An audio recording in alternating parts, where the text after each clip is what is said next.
আমি এই ভিডিওটা করছি কিছু মানুষকে এটা জাস্ট জানানোর জন্য। প্রথমে বলি যে কাউকে কোনো কোয়েশ্চেন করে নয়।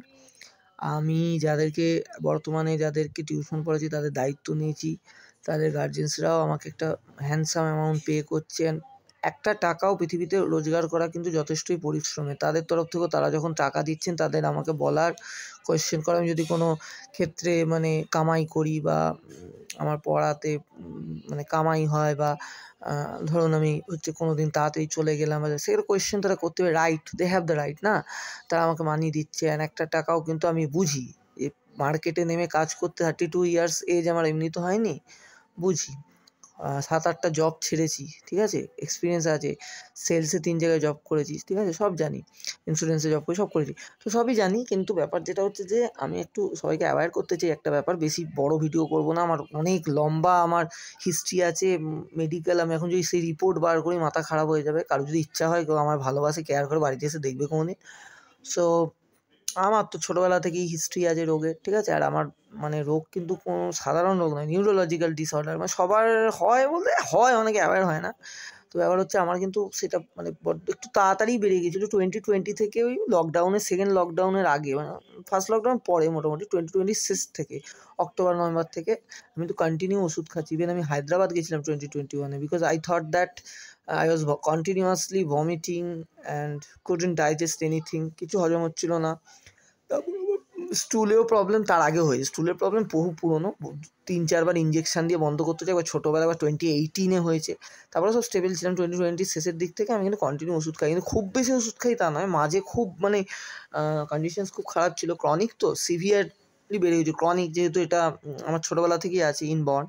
আর আমার অনেক হিস্ট্রি আছে, আমার অপটিক নার্ভ শুকনো, আমি মাধ্যমিক পরীক্ষার 6 মাস আগে আমার ওই নার্ভের প্রবলেমটার জন্য আমার ডিটিওরিয়েট করছিল, এবং মাধ্যমিক দিয়েছি ফেব্রুয়ারি 2009-এ, আর ডিসেম্বর 2008 আমি চেন্নাইয়ে।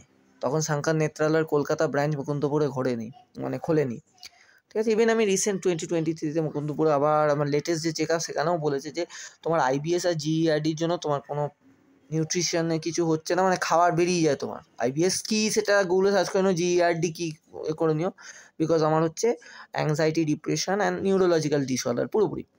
তো এটা হলো ব্যাপার। আর আমি এই যে ডাক্তার অর্ক চ্যাটার্জি যে এক্ষুনি দেখিয়ে এলাম, ঠিক আছে, জাস্ট ফলোইং চেক আপ, আমি ও আমার স্কুল ফ্রেন্ড, 5 থেকে 12 একসাথে পড়েছি, 2003 থেকে 2011, ঠিক আছে।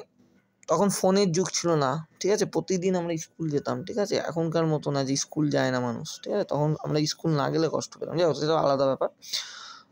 এবং আমরা একসাথে খেলতাম বিকেলবেলা, অনেক কিছু ছিল, বন্ধুত্ব কোন লেভেলে বলা যায় না, ঠিক আছে। তো সে এখন প্রতিষ্ঠিত বড় ডাক্তার, ম্যারিড, ঠিক আছে। তো ফলোইং চেক আপ তার কাছে আমি 2020 থেকেই কিন্তু দেখাচ্ছি, ঠিক আছে, কন্টিনিউ। সেই বলছে আবার হায়দ্রাবাদ দেখিয়ে আয়, তোর যখন মনের হচ্ছে না, সেও দেখিয়ে এসেছিলাম।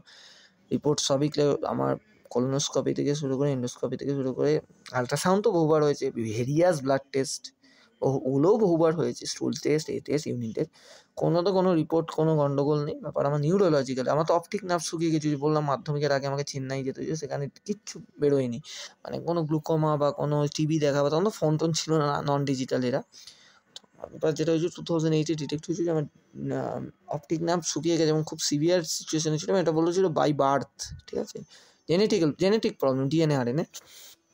ব্যাপারে যেটা আমার পুরোনো বলতে কি এর আগেরটা, ঠিক আছে, জাস্ট দেখিয়ে দিই। এটা 2023 আগস্ট, তারপরে হচ্ছে ফলো করেছি 10 ফেব্রুয়ারি 2024, তারপরে হচ্ছে এটা হচ্ছে বেশি বড় হয়ে যায় ভিডিও, তারপরে জুন 2024, তারপর হচ্ছে জান 2025, এবছর। এবার 6 মাস পরে আমি যাই, কারণ বন্ধুকে তো চেম্বারে দেখাই না, ভিজিটও নেয় না, বাড়িতে কাকা কাকিমার সামনে বসে করি, আলাদা ব্যাপার। তো ব্যাপার হচ্ছে যে কেউ গিয়ে ডাক্তারকে জিজ্ঞেস করতে পারো কে দেবপ্রিয় ছোটোবেলায়, এখন হয়তো অনেকে ছাপড়ি ভাবে, কি ছিলাম সে জানে, ঠিক আছে। আর সে কত ব্রিলিয়েন্ট, আমি তো এতদিন এত স্টুডেন্ট পড়েছি 2014 থেকে, ওর থেকে ব্রিলিয়েন্ট কাউকে দেখিনি। কি জিনিস, এখন হয় না ওই জিনিস, ঠিক আছে। এখন ছেলেমেয়েদের কোনো ধৈর্যই নেই, সব 8-9 থেকে প্রেম করবো, করবো। পড়াশোনা কাকে বলে, হিস্ট্রি, জিওগ্রাফি, সায়েন্সে ডক্টর হয়েছে, হিস্ট্রি জিওগ্রাফিকে পাগলের মতো ভালোবাসতো, সবেতে ফার্স্ট হতে হবে, সব ভালো করে পড়বো। সোনার চামচ নিয়ে জন্ম নেওয়া, আর কত ভালো মানুষ জানো না। যাই হোক, দরকার নেই অত বলে। তো ব্যাপার আমি ভিডিওটা এখন শেষ করে দিই। সেটা হচ্ছে যে অনেক বড় হয়ে গেছে, আমার ফোনেও স্টোরেজ নেই। সেটা হচ্ছে যে আমি কিন্তু কন্টিনিউ ওষুধ খাচ্ছি, আমি কিন্তু পেশেন্ট, ঠিক আছে? তো এই হলো ব্যাপার। এই জন্য আমি জব ফব ছেড়ে দিই, জব ফব করি না। আমার আগে বডি, আর আমার তো নিউরোলজিক্যাল ডিজিজ, ঠিক আছে? মানে পুরো অ্যাংজাইটি ডিপ্রেশন থেকে আইবিএস আর জিইআরডি, ঠিক আছে? তো এই হলো ব্যাপার।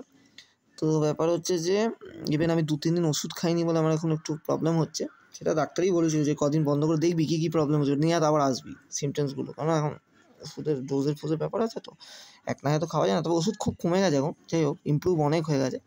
তো ব্যাপার হচ্ছে ভালোই আছি, আনন্দে আছি, কদিন আছি কাল হো না হো। আমরা কাল হো না হো দেখে বড় হওয়ার জেনারেশন, ঠিক আছে? কুছ কুছ হোতা হ্যায় দেখেছি, আবার কভি খুশি কভি গম দেবদাসও দেখেছি, কাল হো না হো দেখেছি, বীরজারাও দেখেছি, ঠিক আছে? পাঠান জওয়ানের জেনারেশন আমরা নই, ঠিক আছে? তো ডাঙ্কি সিনেমাটার সঙ্গে কিছু মিল পেতে পারো। তো রিয়ালিটিতে আমরা থাকি, ঠিক আছে? তো এটা আমার 15 প্রেসক্রিপশন। এর আগেও মানে আমার কাছে সব আছে। কেউ যদি বাড়িতে এসে দেখতে চাও, হায়দ্রাবাদ 2020 থেকে কন্টিনিউ প্রেসক্রিপশন দেখে যাচ্ছে। এই যে মানে দেখতে পারো কেউ, কারো অত কেয়ার নেই। আমি জাস্ট এটা ইনফর্ম করার জন্য বললাম যে আই এম আ পেশেন্ট, ঠিক আছে? সো কেউ কিছু খারাপ ভেবো না যে আমি ইন্টেনশনালি কামাই করি বা করি, এইটাই মেসেজ, এই জন্য, ঠিক আছে? কারো যদি কোনো অসুবিধা হয় সে অন্য স্যার দেখতেই পারে। আমি তো সবাইকেই বলে দিই, আমি প্রথমে ঢুকি। অনেকে বিশ্বাস করে না যে নার্ভের রোগ আবার কি, ইয়ং ছেলে 30-32 বছরের ছেলে, কিছুই নেই, দেখে তো ফিটই লাগে। তো ব্যাপারটা এটা, ঠিক আছে? তো আর কেন রুগী ওইসব ব্যাপার আলাদা, ঠিক আছে? ওইসব ব্যাপার পার্সোনাল ব্যাপার। যদি কারোর কোনো দিন মনে হয় যে দেবপ্রিয় তার খুব আপন, তাকে বলবো, শেয়ার করবো। আমি তো খোল্লা মানুষ, আগেকার দিনের মানুষ। যদি অনেকের মনে হয় আমি ছাপড়ি, হ্যাঁ করি, কেননা মানুষ, এটা শিক্ষা পেয়েছি যে মানুষের সাথে মিশতে গেলে তার মতোই হতে হবে। এখনকার জেনারেশনেরও আমি, এখন পৃথিবীটাই এরকমই, সবাই বাজে, ঠিক আছে? মানে সব পচা আমের মধ্যে তোমাকে তো ভালো থাকতে পারবে না, আমি এই ধারণাতেই বিশ্বাস করি। তবে ভালো আমি আছি, কিন্তু আমি বাইরে দিয়ে ছাপড়ি, ভেতর দিয়ে আমি 90s কিডস, ঠিক আছে? তো এই হলো ব্যাপার।